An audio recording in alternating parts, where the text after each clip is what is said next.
asunut tässä noin 20 vuotta. Ja lehti-ilmoituksen perusteella minä tämän paikan löysin. Ja siitä se on lähtenyt sitten alkuun. Te olette asunut yksin tässä koko ajan? Kyllä, yksinäin olen touhunut aina. Ei mulla ole apua ollut taikka sellaista vakinaista kaveria. Ja sitten mitä mä olen tähän rakennellut, niin se on tämä vaja. Ja sitten tosiaan tuon työhuoneen sen olen laittanut. Siinä oli vaan sellainen ulkoterassi aikoinaan silloin, kun mä tulin tähän. Ja sitten tuon eteisen. Ja katot sitten olen uusinnut. Peltikatoksi, ne oli pahvikatot aikaisemmin. Taikka huopakatot. Että ei minä tässä oikeastaan muuta ole tehnyt. No sitten täällä on naruja pitkin tätä piha-aluetta. Narut on sitä varten, että mä tiedän aina minne ne milloinkin menee, kun minulla on suuntavaisto on niin huono, että jos ei minä pääse jostain kiinnekohtaa saamaan, niin minä voin eksyä tässä omalla pihallakin. Että minun sitten täytyy kulkea niin kauaksi aina ja etsiä, että minä löydän sellaisen tunnetun paikan, että sitten minä taas osaan lähteä oikeaan suuntaan.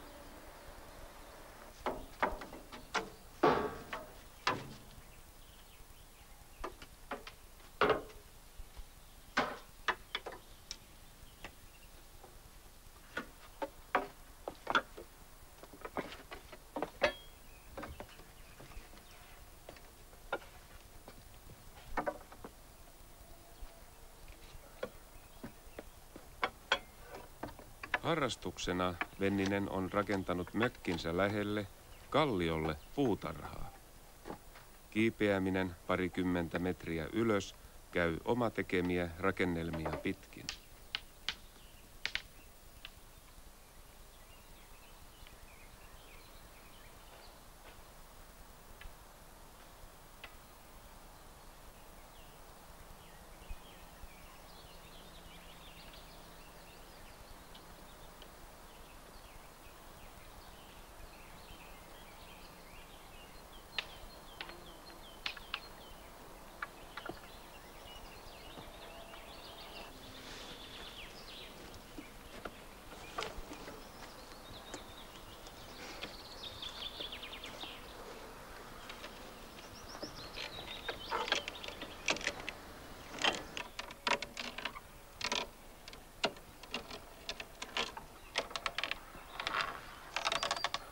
Minä täytän mullan kanssa tämän, peitän tämän, mihin on tätä heinäroskaa ja puuroskaa purua aikaisemmin tuotu. Nyt minä mullankaan peitän tämän, että tulee multapinta siihen ja sitten siihen jotakin kasvamaan. Taas jos laitan, niin mitä nyt sitten tulee laitettua.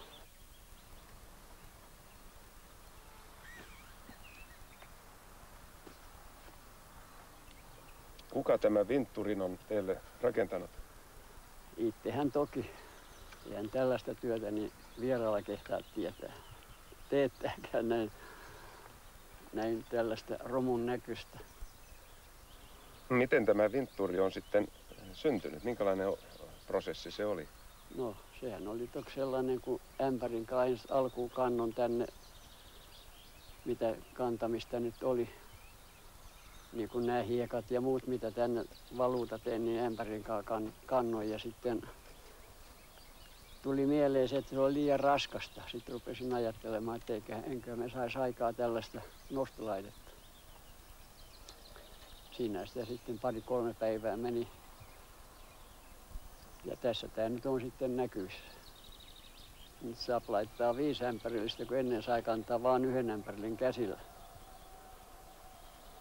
No miksi te täällä ylhäällä tasotatte tätä maata, kun teillähän on maata tuolla alhaallakin ihan riittävästi?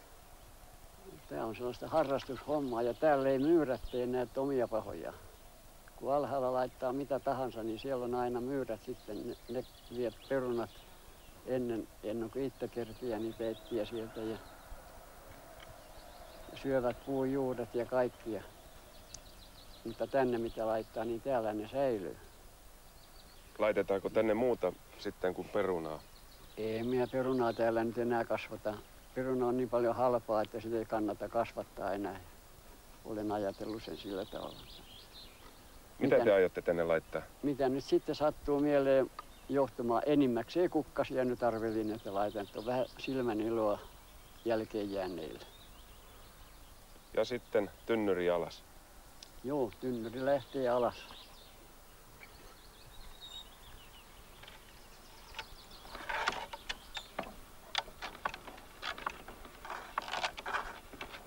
Tässä täytyy laskea aina kierrokset, että tietää missä vaiheessa on, nostaessaan varsinkin.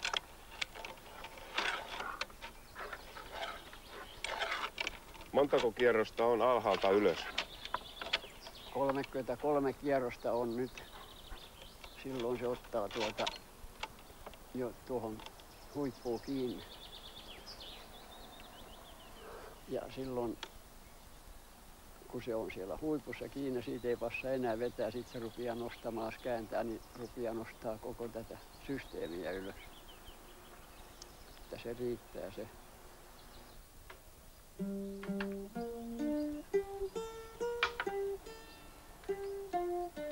Kun Venninen oli 9-vuotias, hänelle sattui tapaturma. Omatekoinen ruutipanos ammuttiin päin kasvoja. Hän sokeutui, mutta toiseen silmään palautui osittainen näkö. Koulunkäynti jäi 1 vuoteen. Kansalaissodassa valkoiset veivät isän ja puolisokea poika joutui mummonsa elätettäväksi. Venninen kierteli kerjuulla ja joskus sai taloista renginpaikan.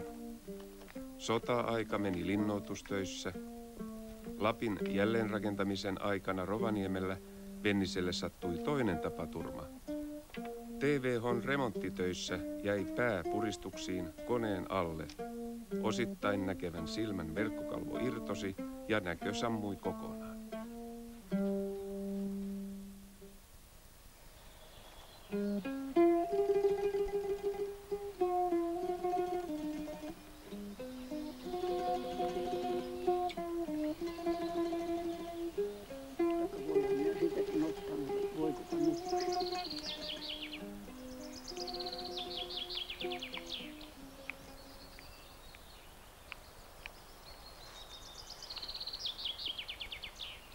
No kun en minä tässä näitä tunne, mitä nämä lienee, mutta täytyy maistaa aina, että miltä se tuntuu.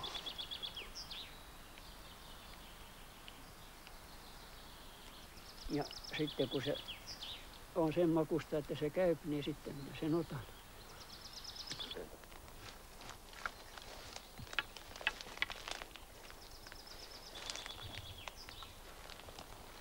Se on Vihjala. Vihjalassa on tuo oma lehti, sen tuntee siinä, kun hän tulee haarukkainen.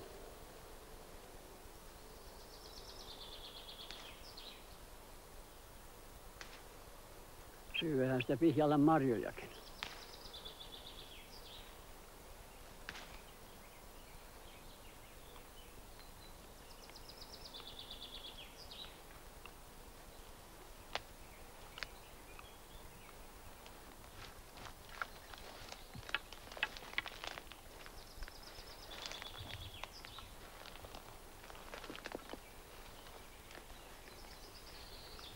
Tässä on koivuala.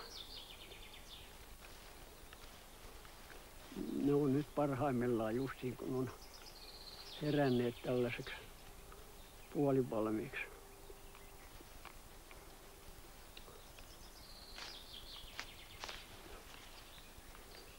Koivunlehti on samalla niin kuin lääkeyrttinä menee samalla ja sitten se on hyvää ravintoarvoltaan. Ja antaa hyvän erikoisen maun. Mistä sen tietää, mikä on syötäväksi kelpaavaa ja mikä ei? Kyllä se maku on, joka sanoo. En tiedä sitten muuten, mutta ei ole ainakaan pahoinvointia vielä sattunut. No eikö esimerkiksi voikukka maistu aika pahalta? No kyllä se maistaa sellaisen väkevällä, mutta ei se ole pahan makuista. siinä on se oma maku sellainen, että se ei ole pahamakuista. Jos minä löytäisin vielä nokkosta vähän, niin sitten se olisi oikein parhaimmillaan.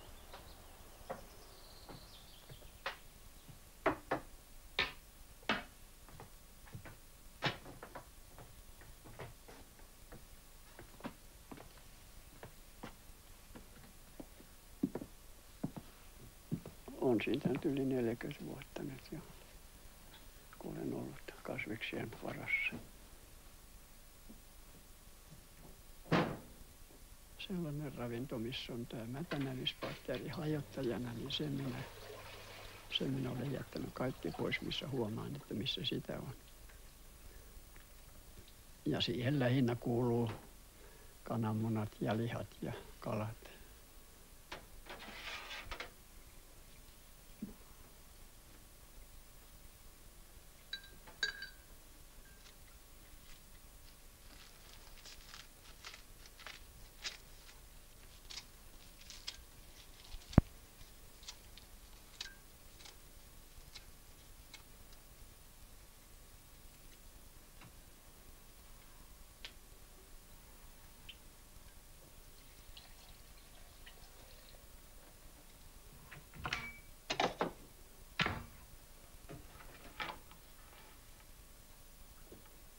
Johan Venninen käyttää tehosekoitinta viljanitujen ja kotipihalta kerättyjen kasvien ja puitten lehtien jauhamiseen.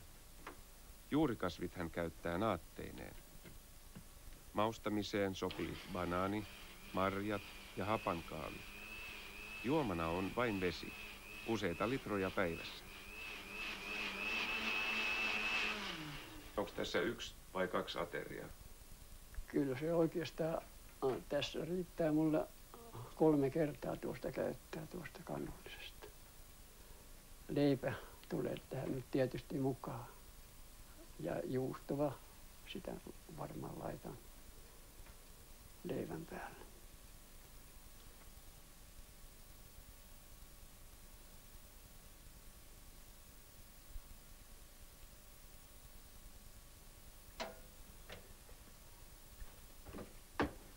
Jos on kasvissyöjä, niin sitä täytyy sillä linjalla pysyä tarkasti. Ja sitten jos on sekaravinnon käyttäjä, niin siitä ei ole väliä mitä syö. Ja sitten jos sitä hyötyä kasviksista, niin kuin on kasvissyöjillä, jos on puhtaasti kasvissyöjä.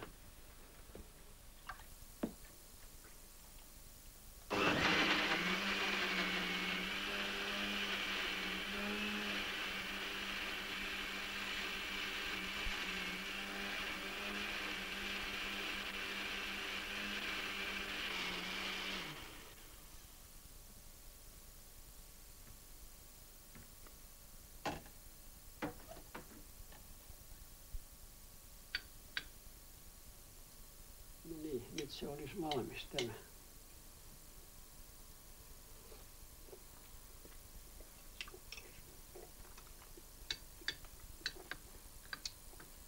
Kyllä on hyvä. Haluatko maistaa?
Viisikymmentäluvun taitteessa lopullisen sokeutumisen jälkeen Johan Venninen pääsi hieromakouluun.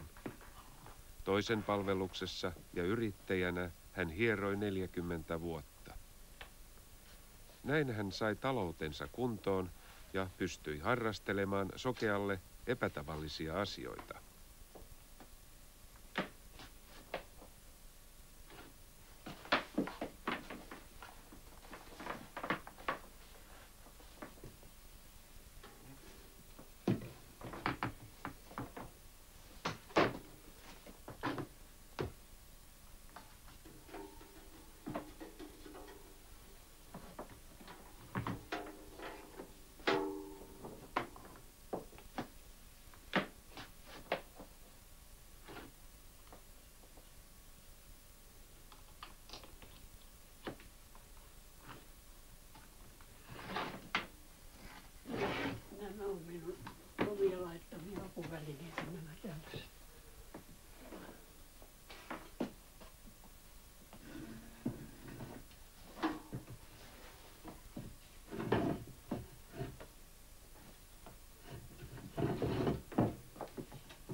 koittamaan ennen kuin pitäisi tuikata veteen välillä se jäähtyy.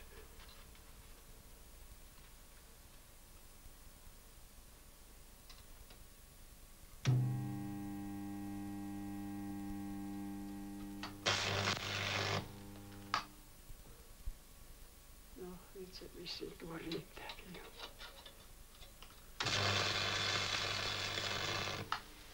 No se oli hyvä ainakin. Se pitäisi jo riittää sinne. On vähän hankalaa näin pitkällä puikolla aloittaa näitä hommia. Tuo etsiminen on aika hankalaa. Mutta kun se on lyhkäisempi, niin silloin pääsee paljon helpommin siihen. Se on paljon vakavempaa tuo käsi silloin. No teillä on tässä tuvan eteisessä aika hyvännäköinen verstas. Mitä kaikkea täällä voi tehdä? No jaa. Minä voisin vaikka näyttää nytkin, jos haluatte, niin oran terotuksen. Se sopisi tähän juttuun. Ja sitten mulla on kaikenlaista, mitä nyt talossa tarvitaan metallityötä, niin kyllä minä ne olen tässä itsekseni niin nakerrellut aina. Täällä on paljon kaikenlaisia työkoneita. Miten te löydätte kaikki poranterät ja itse muut vehkeet? Minulla kun on tätä aikaa, niin minä aina etsin, mitä milloinkin tarvitsee, niin kyllä minä kierrän pitkin seiniä ja sitten kun mä löydän sen, mitä tarvitsen, niin siitä se tulee. Siellä jos katsoo tuonne pöydän alle, niin siellä on minun noita kivivasaroita. Sieltä minä löydän niitä ja avaimet on tuolla seinällä, yksi avainsatsi. Mitä eri koneita täällä on? No lähinnä on tämä hitsauslaite, mikä nyt on, ja siinä on putkileikkuri ja sitten porakone, pylväskone, sellainen pieni merkelikone ja mitä tässä sitten muita siitä on. Täällä on saha, moottorisaha, ketjusaha ja sellaisia.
Kotipihan kallioon Johan Venninen on louhinut valtaisan luolan. Räjäytyslohkareet hän on hakannut pieniksi ja raahannut ulos kivipenkereiksi. Sokean vanhuksen jättiläisurakka. No alkujaanhan tämä nyt oli sellainen tarkoitus, että mä laitoin vaan pienen niin kuin perunakellarin säilyttääkseen, mutta sitten kun innostuin siihen, samalla kun näytti, että se työ niin hyvin luistaa, niin rupesin vähän laajentaa vähän kerrallaan ja se on tullut nyt siitä ihan niin kuin huomaamatta tämä aina talvisittain, kun ei ole muuta hommaa ollut, niin olen jatkanut ja sitten se on tullut lopuksi näin isoksi. En ole sitä itse ajatellutkaan vielä sitä vaihetta, että miten suuri tämä nyt on ja miten suuri pitäisi olla. Mutta koska se nyt tähän vaiheeseen on tullut, niin se saa näin olla.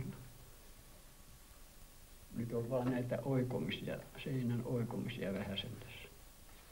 Kuinka kauan tämä työ on kestänyt? Kyllä tämä nyt on jo ainakin 2-13 vuotta, on 14 vuottakin on ollut tämä tekeminen. Kun se on vaan sellaista sellaista hommaa, milloin on ollut sellaista mielenkiintoa ja milloin on saanut tarvikkeita, että aina ei ole ollut tarvikkeitakaan, räjähdysaineita, että olisi päässyt jatkuvasti tekemään. Ja sitten kun se on harrastushommaa, niin minä teen sen silloin sillä tavalla, kun mieli aina vetää. Miksi teitä tämmöinen louhintatyö kiinnostaa niin kovasti?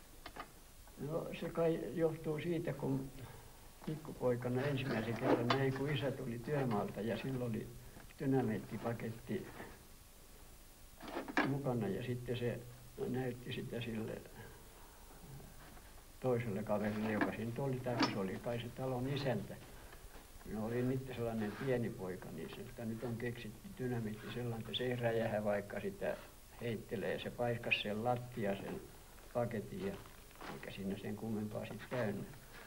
Ja siitä sitten tuli, näin ajan mittaan, kun on tullut mieleen tämä, niin kuin tämä kivityökin, niin tämä on minulle niin helppoa työtä. Ja siitä se vissiin alkuun on jäänyt mieleenkin se, kun isä teki sitä hommaa.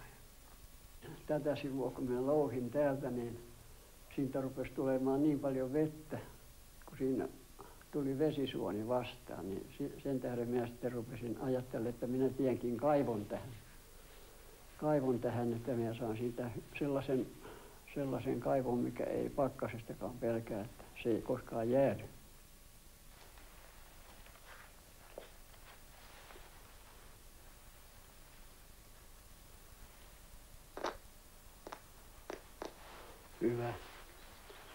Hyvä virta kiertää.